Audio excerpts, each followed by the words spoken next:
gente, beleza? Tudo bom com vocês? Vocês tenham um ótimo dia, né? Uma ótima sexta-feira. Então, o que é que nós vamos ver hoje? Iremos ver, galera, uma revisãozinha básica em tomografia computadorizada, né? Que é interessante para que a gente fixe cada vez mais o conteúdo, tá? Então vamos fazer isso, revisão, e passar para vocês pelo menos a parte introdutória sobre os princípios matemáticos de aquisição de imagem em tomografia. Na realidade, em tomografia helicoidal, certo? Então, quando eu falar tomografia helicoidal, vejam, lembrem, tentem lembrar a diferença da tomografia helicoidal para a tomografia convencional, certo? Sempre associando helicoidal convencional, porque elas têm uma grande diferença, né? Que nós já passamos na última aula para vocês, mas que iremos mostrar novamente durante essa, certo? Então é isso. Ao final dessa aula vocês vão fazer um mini testezinho, que está na plataforma do MEAD. Então só é acessar e realizar esse mini teste. Em relação aos objetivos de aprendizagem dessa aula de hoje, nós iremos mostrar novamente para vocês, como eu disse, é uma revisão, alguns componentes de tomografia, os principais, vamos dar ênfase, até porque são coisas que podem cair em concurso e é interessante a gente saber de forma duplicada para fixar melhor o conteúdo. Então, bases, características, as bases, características da imagem de tomografia, o que vimos semana passada, e irei mostrar aqui novamente de forma mais resumida, no entanto, o que é mais nuclear. E hoje, o que seria a aula de hoje é os princípios matemáticos na aquisição da imagem helicoidal, como foi falado agora há pouco. Então, gente, em relação aos principais componentes de tomografia computadorizada, nós temos esse slide aqui que mostra uma sala de fato, onde nós temos aqui nela a máquina em si de tomografia, onde o paciente fica posto nela para realizar a varredura nos mais diversos exames que é possível se realizar por tomografia.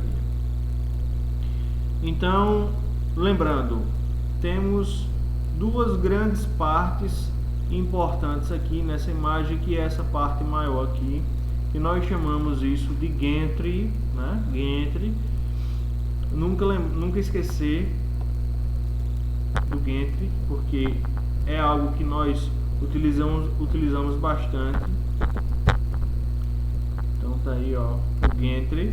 E outro local que utilizamos muito é a mesa, né? Nesse caso nós temos uma mesa móvel aí, né?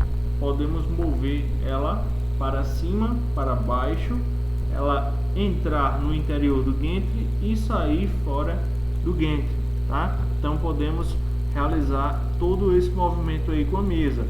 Além disso, a mesa foi imprescindível na diferença de tecnologia, né? Lembrando que a helicoidal, para se realizar a imagem, é preciso que a mesa fique parada no momento do giro de 360 graus, e no modo helicoidal não, a mesa vai entrando no interior do gantry e o tubo de raio-x girando, assim realizando uma imagem volumétrica. Não esqueça disso, por favor, tá?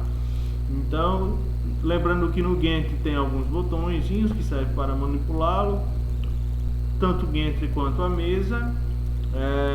Aqui nós temos o suporte de cabeça. Esse suporte serve para realizar todos os tipos de exames que rege a cabeça do paciente e o pescoço. Então, todos exames de cabeça e pescoço é feito num suporte desse.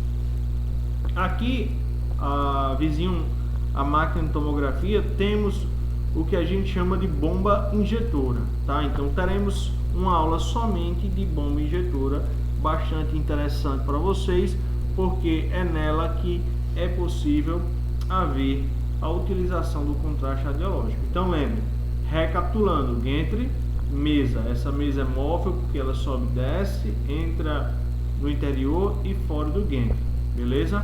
Então é isso. Então quando a mesa essa mesa ela tem na realidade um movimento, né? Isso aqui nós estamos já falando de uma tomografia helicoidal, ela tem movimento, então, movimento contínuo na hora do exame. O paciente vai fazer o exame do crânio, começou aqui, terminou no final do crânio aqui, ó. Então ela percorre todinho o crânio até finalizar o exame. Lembrando também, pessoal, que a imagem que é feita na varredura do exame é chamada de axial, somente ela, certo? Então toda imagem que é feita em qualquer tipo de tomógrafo, seja ele da primeira, segunda, terceira, quarta tomografia convencional, helicoidal, multislice, será a imagem axial que é feita no momento do exame. Não esquecer disso também. Não esquecer também dessa imagenzinha, que é altamente importante, porque é através dela que nós demarcamos a área de interesse, certo? Então, o nome dessa imagem é escanograma ou scout, e é nela que marcamos o exame a ser realizado. Por exemplo, aqui ó, nós temos um escanograma que ele abrangeu parte do tórax e parte do abdômen total. No entanto, nós só marcamos a área de interesse aqui, foi o abdômen superior. Então o abdômen superior ele inicia um pouquinho acima do fígado, aqui ó, um pouquinho, nessa imagem aqui foi até um pouco demais, e na crista ilíaca. Então isso aí seria o abdômen superior, que na realidade o abdômen ele é dividido em abdômen superior e inferior, ou pelve, ou então o abdômen total, que seria tudo. Aqui seria uma máquina de tomografia aberta, né? Onde nós sabemos que tem muita coisa, muita coisa dentro dela, né? E nós na realidade já vimos estruturas que são nucleares, que são mais importantes, como por exemplo o tubo de raio-x, ó, que está aqui, tubo de raio-x, os detectores que estão aqui, e vejam que eles são refrigerados através de ventiladores, além da sala ser bastante gelada. A sala em tomografia precisa ter uma temperatura muito baixa. Por quê? Porque de acordo com o seu uso, ela esquenta bastante. O que é que esquenta, professor? Esquenta os detectores, porque eles recebem radiação, e esquenta mais ainda o tubo de raio-x, certo? E falar em esquentar tubo de raio-x, nós também sabemos de uma coisa muito interessante que está aqui na realidade, ó. Nós temos já que antigamente era resfriado por uma câmara de água. Na verdade temos um sistema de refrigeração do tubo de raio-x, né? Que é feito uma circulação de óleo refrigerado para poder resfriar o tubo de raio-x, como mostra nessa imagem aqui, né? Então temos aqui o tubo de raio-x, essas mangueiras pretas que entram dentro do resfriador, circula através de várias serpentinas sendo resfriada, e a partir disso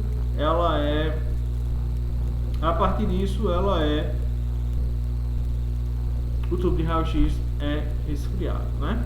Então é isso para resfriamento do tubo. Ainda aqui nós observamos, vemos o tubo de raio-x com a máquina de resfriamento, né? Resfriamento, refrigeração, deixando o tubo menos quente, né? Porque assim, quando o tubo está muito quente, galera, não é possível realizar o exame. Ele pede um tempo para que essa temperatura seja baixada, e aí ele dá início ao exame. Porque se ele não der esse tempo, pode queimar o tubo, e aí o prejuízo é muito grande, certo? Então observamos aqui, ó, que tem mais ventiladorzinhos. Aqui é o gerador, ó, o gerador, onde é ligado a tensão do tubo, e essas mangueiras pretas a refrigeração. Tá?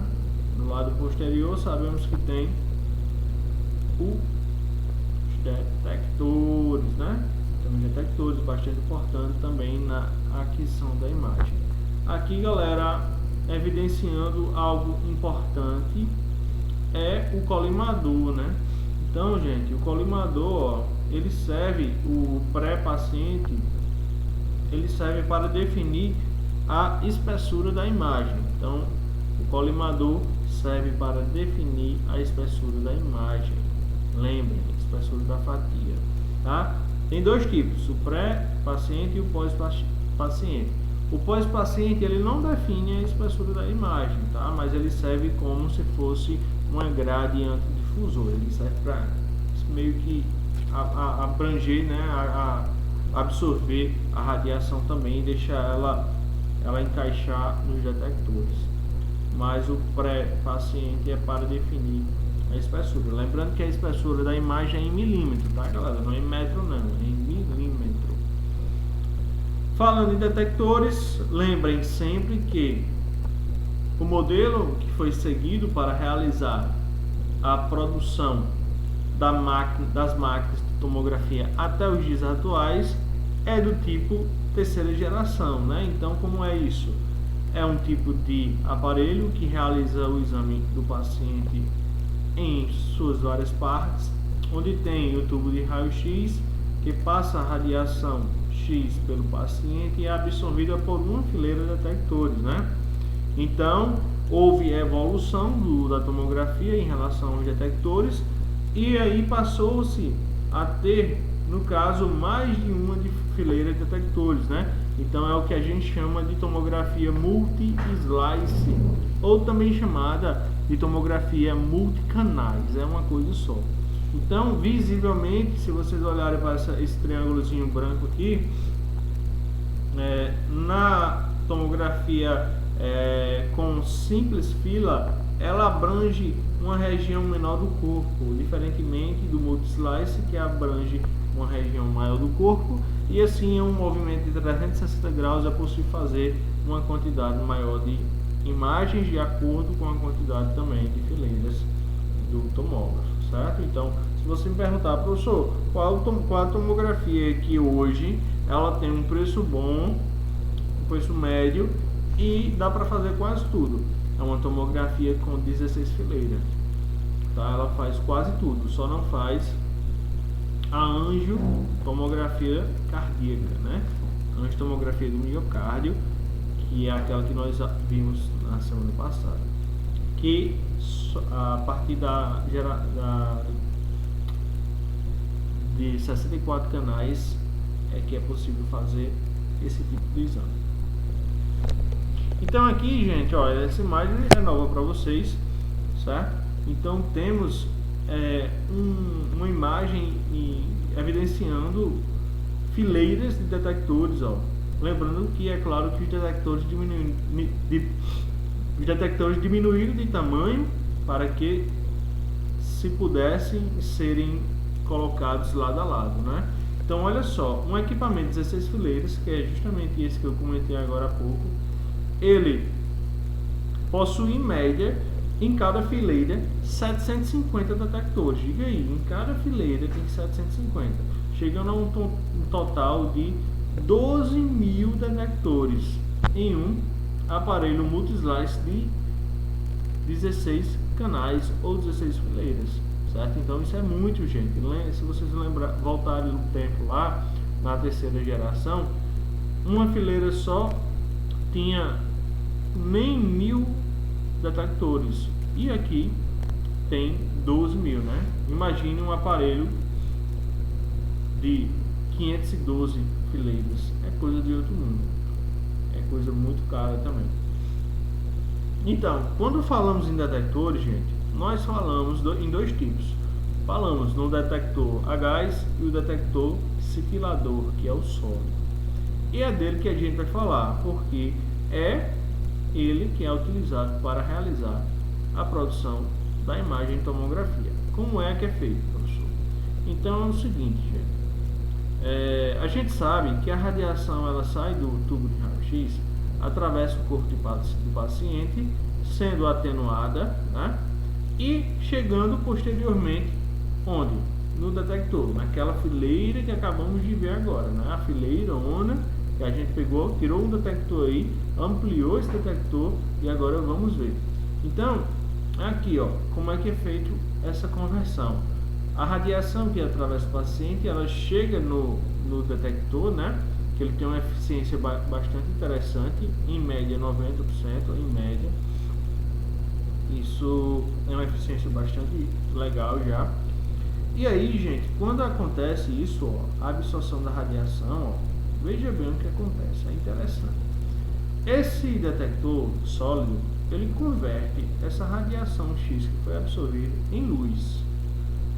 Ele converte em luz, ampliando essa absorção, certo? Quando amplia esse sinal, né? Esse sinal de radiação absorvido em luz, existe outro detector dentro que capta essa luz, ou seja, capta os dados dessa luz, tá? E quando é captado os dados dessa luz, há uma conversão de radiação, luz, sinal analógico. Sinal analógico aí passa para os fios, né? E o computador, né, a CPU lá da máquina de tomografia, ela converte esse sinal analógico em analógico digital. Ou seja, gente, isso é tudo o que? Isso são tudo dados numéricos que se entrelaçam e são reconstruídos matematicamente, tá? E quando é reconstruído de forma muito rápida, pelo fato de existir computadores muito rápidos hoje, né? Aí ocorre a produção do sinal digital e a imagem digital na tela do computador. Então é mais ou menos assim que é feito uma imagem digital em tomografia através do detector sólido. Hoje é utilizado o tungstênio de cádmio. Galera, aqui já estamos entrando nos princípios matemáticos de imagem, de aquisição de imagem, tá? Existe algo chamado de interpolação. Interpolação, queria que vocês até prestassem bem atenção agora, porque não é tão fácil de entender o que seria interpolação. Mas vejam, aqui nesse lado esquerdo temos uma tomografia convencional, aquela que a gente já bateu na tecla várias vezes, que a mesa para, tubo gira, mesa se move, tubo gira, faz imagem. Se move, tubo gira, faz imagem. Então, gente, aí eu não tenho interpolação. E o que é, professor, interpolação? Gente, interpolação é o que é utilizado na tomografia helicoidal. Ah, professor, e é só utilizado na tomografia helicoidal? Não, é utilizado também na multislice.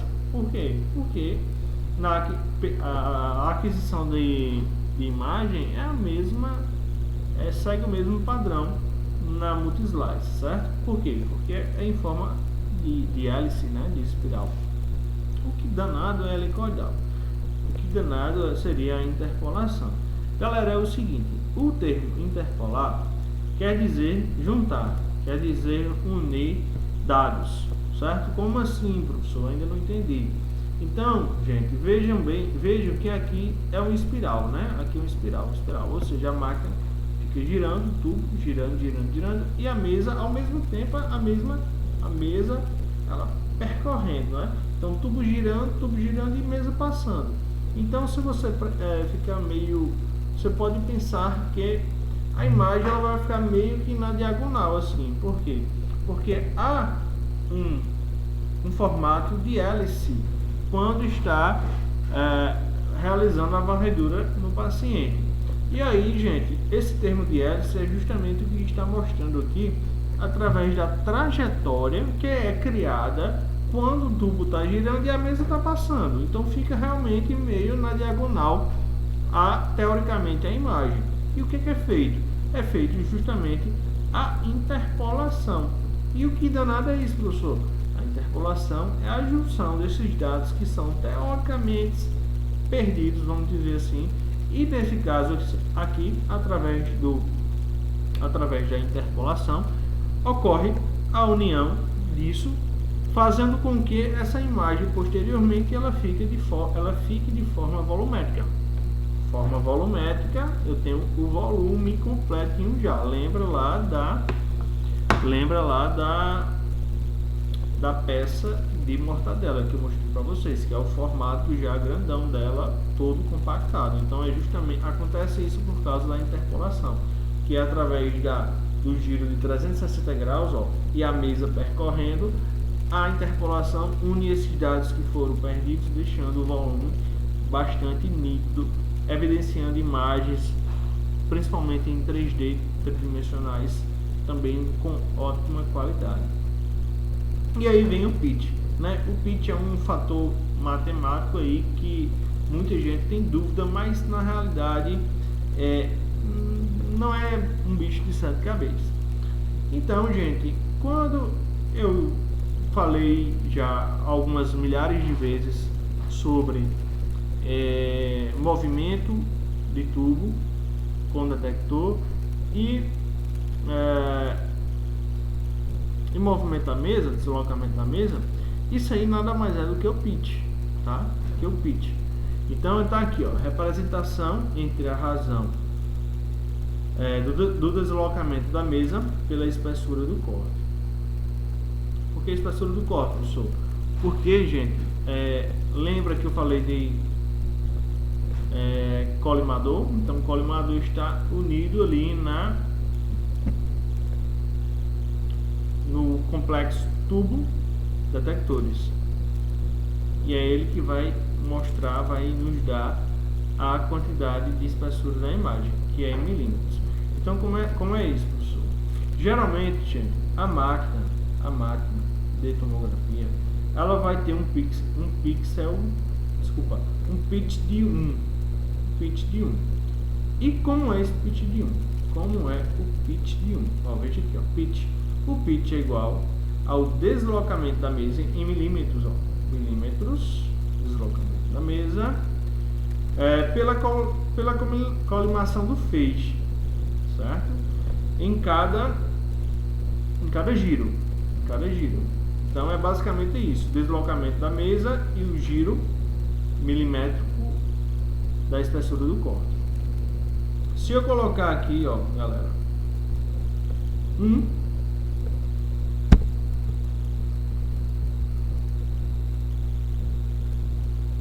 milímetro de deslocamento da mesa e 1 milímetro de espessura de corte, o que é que nós vamos ter? Nós iremos ter aí o que? Dá para saber, né? Agora o pitch de quanto é. Então o pitch nesse caso aqui, ele dará igual a 1. Por quê? Porque um pitch de 1, aqui ó, o pitch de 1 para 1, ele será igual ao número 1. Então, gente, se você perceber que estava aqui, ó, deslocamento da mesa com colimação versus giro de 360 graus, o que acontece? Se eu tenho o pitch de 1 para 1, que seria o normal, né? Eu tenho uma sincronia, lembra? Eu tenho uma sincronia de movimento, tem uma sincronia, tá? Então, assim, sempre, na realidade, na maioria dos casos, o pitch utilizado normalmente é o pitch de 1. E o pitch de 1 é como, professor? É aquele de 1 para 1. Então, por exemplo, se eu tenho um deslocamento da mesa de 5 e a colimação do feixe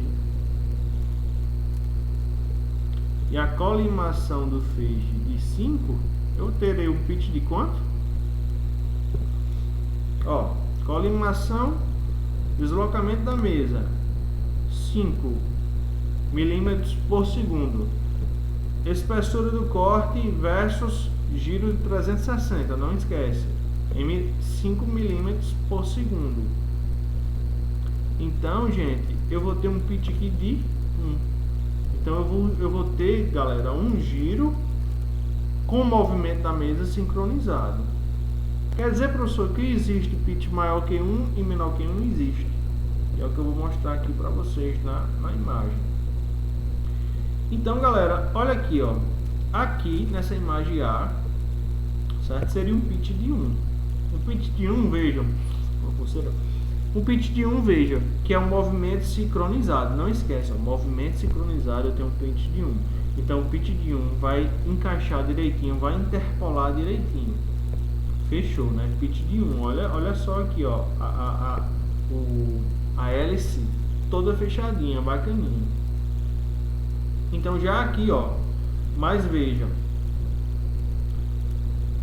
quando eu aumento o pitch, por exemplo, se for um pitch de 1,5, eu vou deixar aberturas aqui na imagem.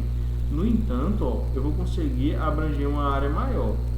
Então, a mesma radiação que eu utilizei aqui, ó, para abranger essa área, por exemplo, ó, essa área do tórax, foi a mesma radiação que eu abrangi essa área do tórax com o abdômen. No entanto, houve um espaçamento maior. Por quê? Porque nesse caso aqui, no caso B, eu tenho um pitch maior que 1. Certo? Se eu tenho um pitch maior, que 1, a imagem vai ficar espaçada, vai ficar mais estirada. E aí eu vou perder em qualidade de imagem, tá? Então é por isso que é utilizado normalmente o pitch de 1. O pitch de 1, ele vai formar uma imagem com sincronia mais aguçada, mais regular. Então vai nos dar uma imagem mais líquida, mais bacana. Então tá aqui, ó, vamos lá, o pitch de 1.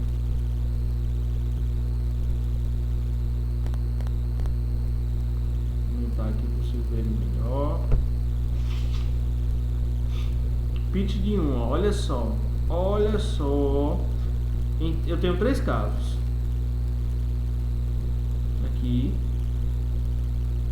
E o pitch de 1, galera, ó, eu tenho uma sincronia. Veja que os espaçamentos aqui está bacaninha, ó. A espessurazinha do corte, bacana, tudo, pitch de 1. Aí agora eu dupliquei o pitch, ó. Eu estirei mais, ó. E aí olha o que aconteceu, ó.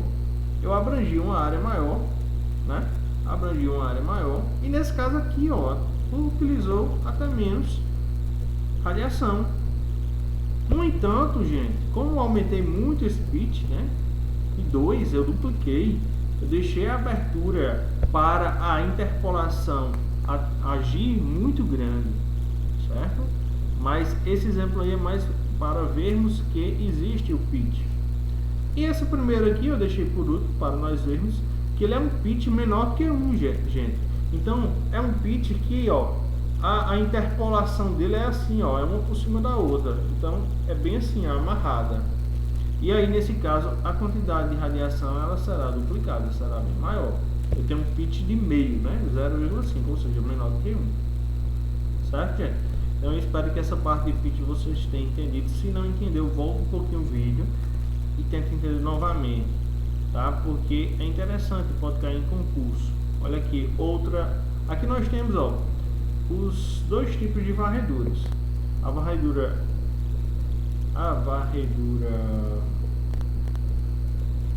convencional, ó, tá aqui, ó. Olha só.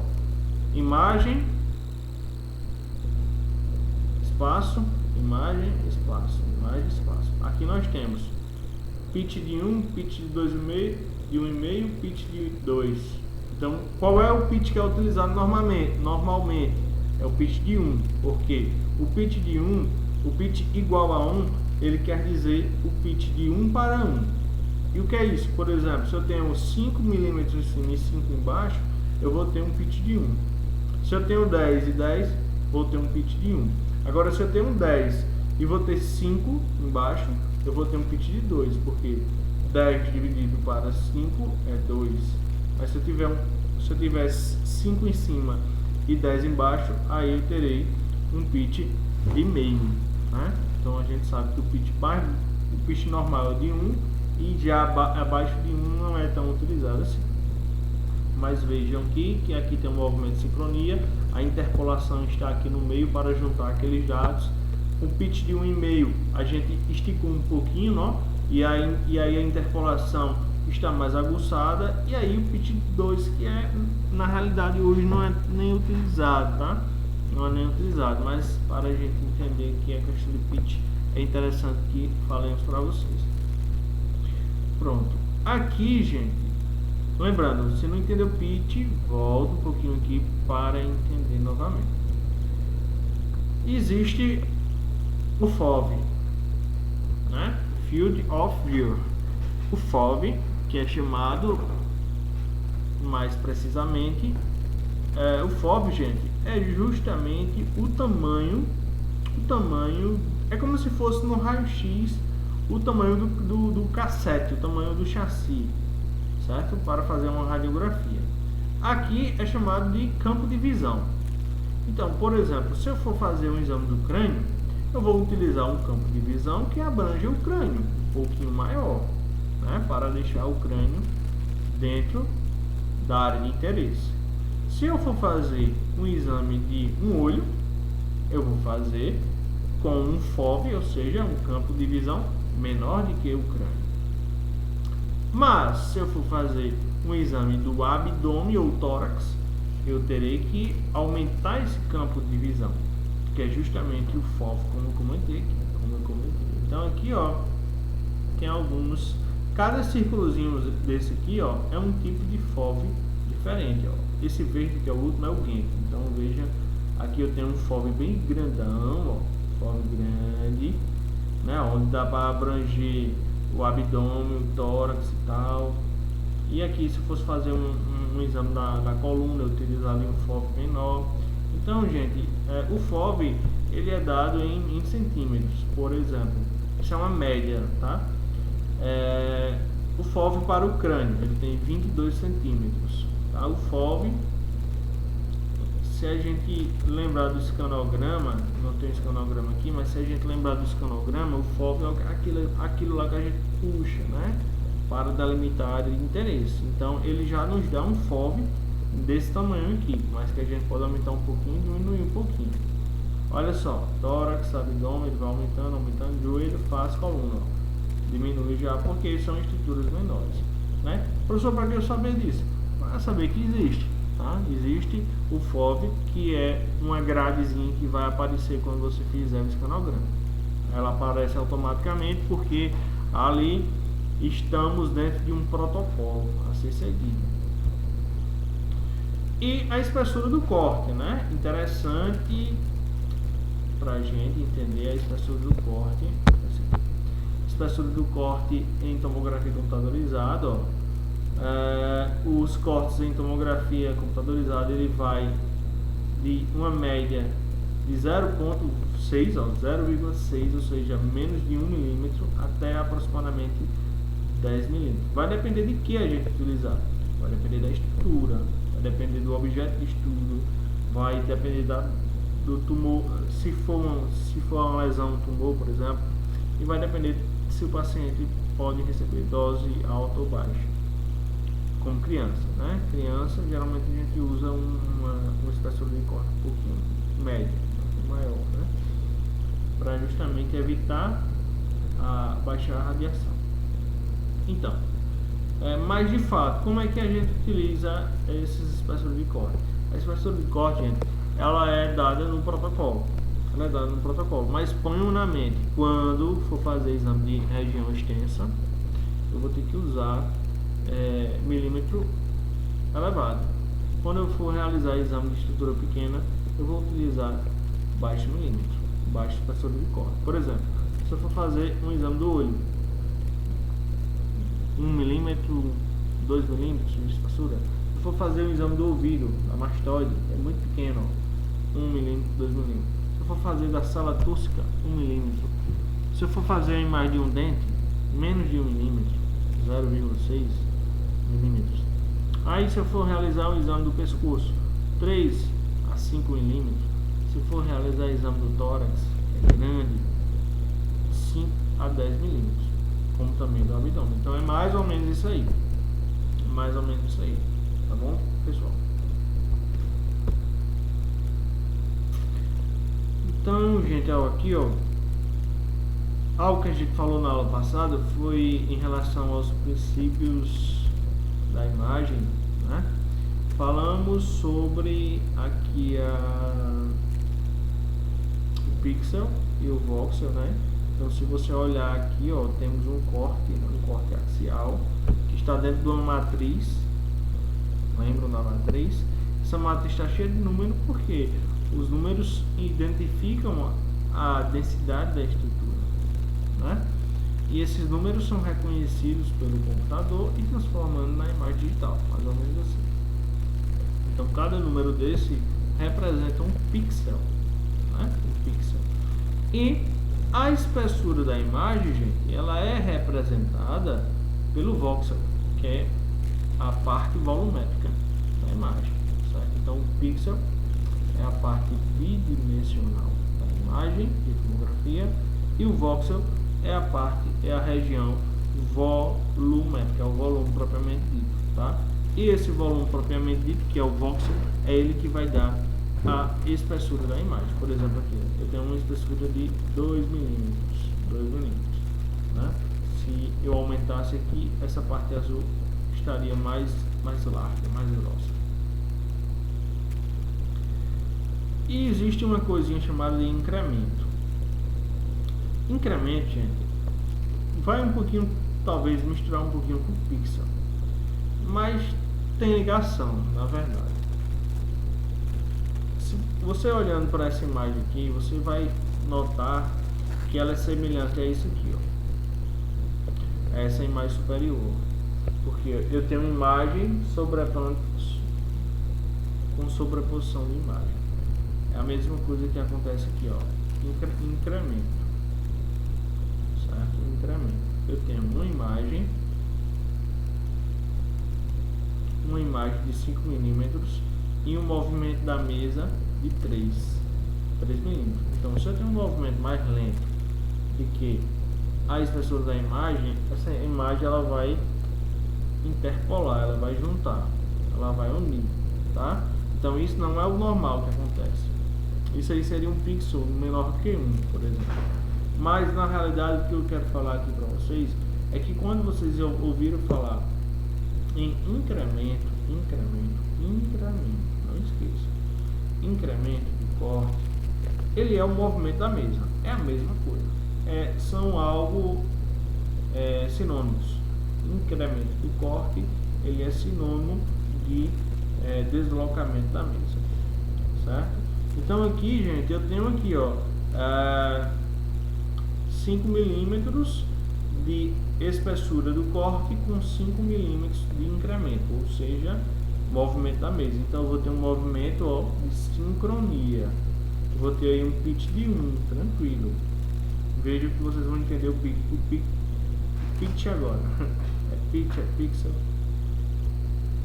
E agora eu tenho uma imagem menor do que com um movimento de mesa maior. Aí eu vou ter aquele espaçamento que eu vou necessitar mais do interpolação. Outra característicazinha é o efeito do volume parcial. É o seguinte: efeito do volume parcial é quando nós fazemos uma imagem, uma varredura, quando essa varredura na realidade necessitava de uma espessura menor de imagem. Como assim, professor? Por exemplo, ó, eu tenho esse cubo aqui, né? Esse primeiro cubo que tem 10 milímetros, mas vejam que ele tem várias tonalidades de cores, mas eu apliquei 10 milímetros em tudo. É como se eu tivesse esse controle aqui, ó, com 10 milímetros e eu fizesse com um corte só 10 milímetros, mas a gente sabe que ele tem várias estruturas dentro, tem vários botões. O ideal era que eu fizesse com quê? Com uma espessura menor, porque eu estaria evidenciando os detalhes de cada botãozinho desse aqui, de cada detalhe do visor também. Então, ó, o ideal aqui era eu fazer com os milímetros, né, com a espessura menor do que 10. Ah, professor, não entendi. Ó, Aqui eu tenho um corte de tomografia do crânio. Então eu retirei lá esse corte que tem osso, músculo e gordura. Tá tudo bem pertinho aí, ó. Então isso tudo são 3 milímetros. 3 milímetros, né? Então esse complexo aqui de 3 tecidos diferentes são 3 milímetros. Então eu meti 3 milímetros lá e ele me deu um tom de imagem, ó. Me deu um tom de cinza. Um cinza um pouco escuro, né? De médio a escuro. Cinza médio. Mas se eu fizesse essa imagem, as imagens com espessura de 1 milímetro, eu faria 1 milímetro na gordura, 1 milímetro no músculo e 1 milímetro no osso. E aí ele me daria um tom de cinza diferente para cada tipo de estrutura. Por quê, professor? Porque a gente tem vários tipos de estruturas com constituição diferente. É por isso que existe esse efeitozinho aí. É um efeito que existe.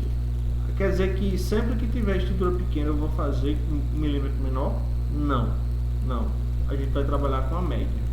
Trabalha com a média mesmo. Por exemplo, aqui, ó. Aqui é uma coluna lombar.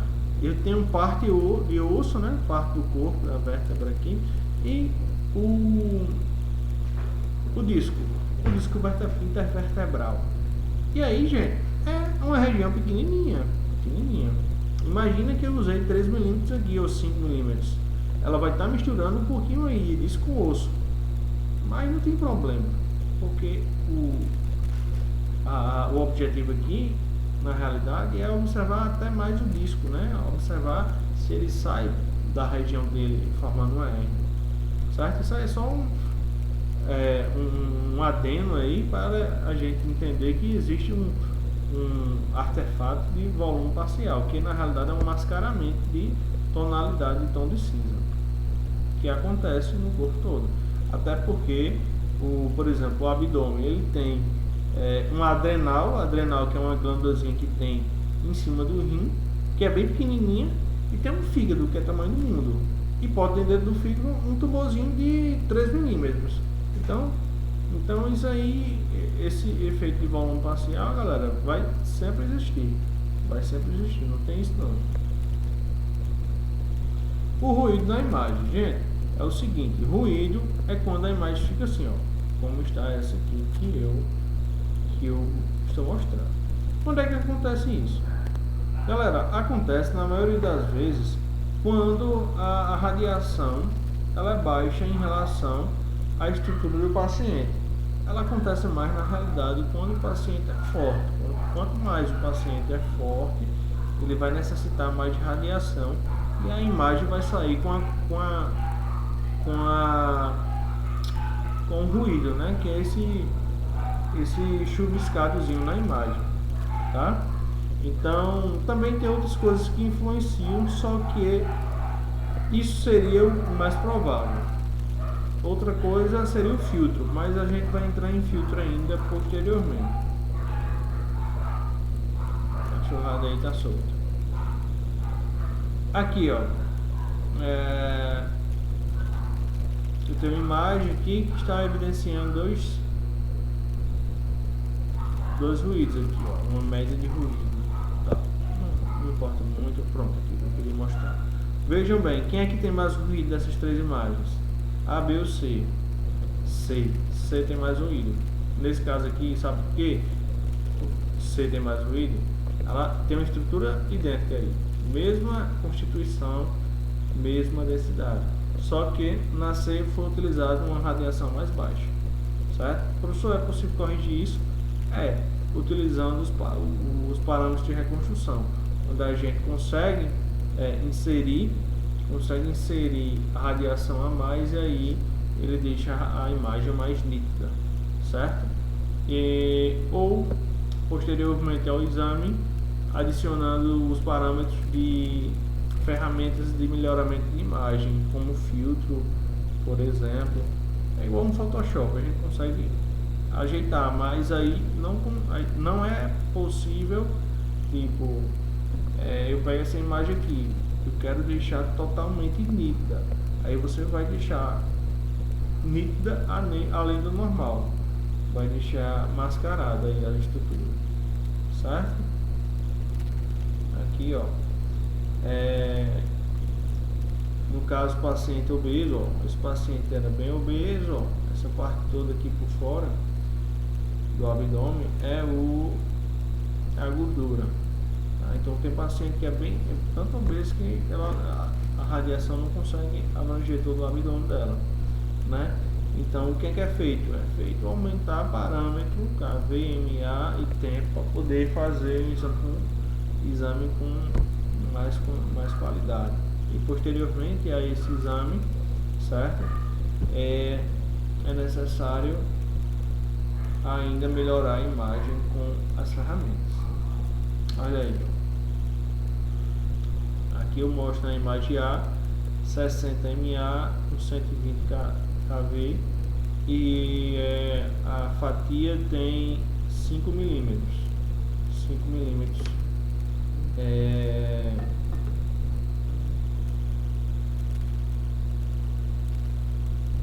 E aqui, gente, eu tenho uma imagem com 440 MA.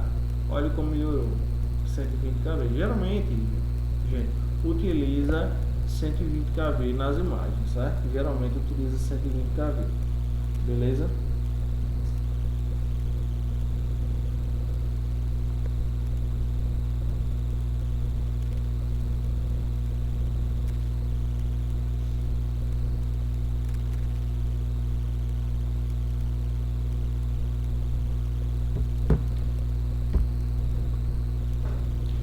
E aí a gente entra numa área chamada de artefatos. Galera, existem vários tipos de artefatos. Os artefatos são impressões visuais que são impressas na imagem, né, que não existe na realidade no tecido. Não existe. É meio que algo fora do normal, tá? É importante conhecer para não ser confundido com doença, muito importante, certo? Por exemplo, o movimento do paciente é muito constante aparecer esse tipo de artefato. Corpo estranho também, como por exemplo um metal, né, uma bala, tá?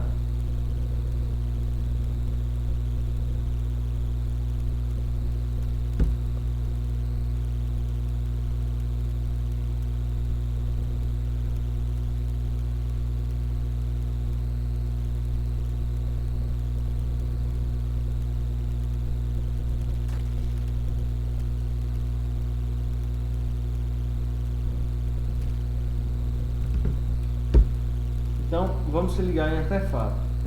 Gente, existem alguns, eu coloquei esses 5 aqui para vocês verem.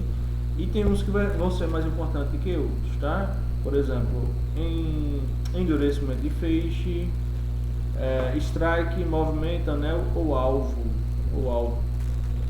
E aí, vamos lá, endurecimento de feixe. Gente, quando acontece endurecimento de feixe, galera, é quando o osso geralmente é muito duro. O osso é muito duro, tá? E quando o osso é muito duro, é preciso uma pressão muito grande da radiação passar, né? Então, exemplo de osso duro, osso duro é osso denso, né? É o osso do ouvido, ó. Aqui, ó. O osso é muito duro, gente. Duro pra cacete aqui, ó. Duro pra cacete. E aí, existe falha. Quando acontece isso, existe falha, de fato, né? Olha aqui, ó. Isso aqui é uma imagem coronal do ouvido, né? Da mastoide. Então, é algo que não é tão fácil de se ver, né? É o exame do ouvido, porque é complicado pra caramba. E então, vocês vão ver aqui, ó. Por exemplo, esses tracinhos aqui que estão na imagem, ó, é justamente causado pelo endurecimento do feixe. Então eu tenho uma região dura. O crânio também, ó, aqui na testa, bem no frontal aqui, ó, o osso é duro pra caramba. Então, ó, vejam aqui, ó, esses tracinhos aqui que vocês estão vendo são chamados de artefatos de endurecimento do feixe, tá? Também aqui, ó, osso da cabeça duro pra caramba, tracinho, um montão de tracinho, endurecimento de feixe. Aqui, ó, vamos lá, ó, aqui bem na crista, ó, frontal aqui, ó, também tem um pouquinho de tracinho, mas enfim, não mostra tanto, mas está, quem parar um pouquinho e ver, vai ver duas falhinhas aqui para o lado, que isso aí não altera muito na imagem, certo? Nesse caso aí não, mas nesse aqui sim, esse aqui sim. Esse aqui é chamado de artefato de metal. Metal, estrela ou strike é o artefato que mais acontece juntamente com o artefato de movimento. São artefatos que meio que atrapalham de fato o exame. Por exemplo, esse aí é um paciente que sofreu um tiro na cabeça. A gente chama isso de PAF, perfuração por arma de fogo. PAF, perfuração por arma de fogo. Isso é uma bala na cabeça do paciente. Então, o artefato de strike, estrela ou metal, artefato de metal, ele emite prolongamentos assim que são estilo estrelas, né? Então isso atrapalha muito na visualização das imagens. Então outro tipo de imagem é essa aqui da esquerda, uma bala também que está na coluna, né? Então, ó, com ferramentas de melhoramento de imagem, diminuiu o artefato aqui, mas não tirou. Aqui, ó, outro PAB. A bala entrou aqui, ó, no frontal e ficou alojada dentro do crânio, formando artefatos. Paciente que tem algum tipo de marca-passo, paciente que tem algum clipe de aneurisma, paciente que fez reação de estômago que tem um clipezinho lá também no anel. Então tudo isso fica com artefato de estrela.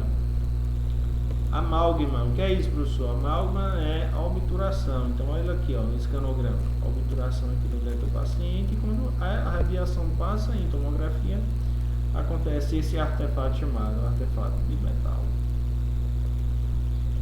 Aqui, ó, mais um tiro. Aqui são amálgamas, né? Restaurações. Aqui é cânula, é uma cânulazinha para drenar. Aí mais um tiro, então um artefato de metal. E aí é chamado de artefato de movimento. Então isso aí é quando o paciente mexe. Quando é que ele vai mexer? Galera, ele vai mexer quando ele não vai ficar. Ele vai mexer quando ele está desorientado, na verdade. Ou quando ele não consegue segurar a respiração do tempo que é necessário. E vai mexer e a imagem vai ficar muito ruim, vai ficar uma porcaria demais, certo? Então, existe muito artefato de movimento. Simulação de lesões e tal. Aqui está apresentando duas tábuas ósseas, aqui, ó. Uma tábua óssea, outra tábua óssea. Uma sobreposta à outra.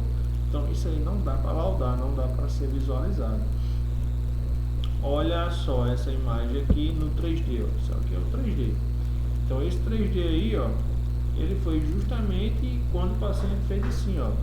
E aí a imagem ficou toda retorcida. Olha só o erro de diagnóstico que pode acontecer. Galera, essa imagem aqui parece muito com uma hemorragia. Uma hemorragia intracraniana aqui, ó. Essa partezinha meio branca. Mas quando a gente troca de janela, ó, a gente põe para ver a imagem de osso, que depois vamos ver isso mais à frente, ó. Imagem de osso aqui, ó, imagem de parte mole, imagem de parte óssea. Então, na realidade, vemos que não é sangue fora do vaso, e sim é o movimento do paciente fez assim, ó. O paciente só fez assim. Aí, acabou com tudo. Olha aí como ficou ó, o 3D. Só fez assim, e o 3D mostrando aí. Mais artefato de movimentos. Artefato de movimento do abdômen. Imagem um pouquinho corrigida. Olha aí, outro que fez isso só. E existe um artefato chamado de anel. Artefato de anel, galera, é quando a máquina está descalibrada. Existe o controle de qualidade da máquina, de tomografia, como também outros, ressonância, mamografia, raio-x também.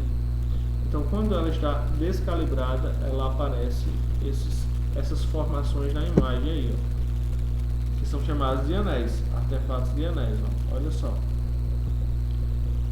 Então, acaba que a imagem é mostrada com algo que não realmente tem nela, né?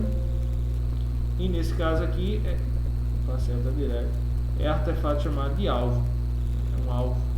Então, esse tipo de artefato é parecido com o de anel e também é a descalibração da máquina. Então, pessoal, era isso que nós tínhamos a ver hoje. Nesse caso, hoje, sexta-feira, nossa aula vai ser assim, diferente. E a partir de agora vocês já podem fazer o mini teste que está na plataforma, certo? Então, fique com Deus, tenham um ótimo final de semana. Um grande abraço do professor Mário.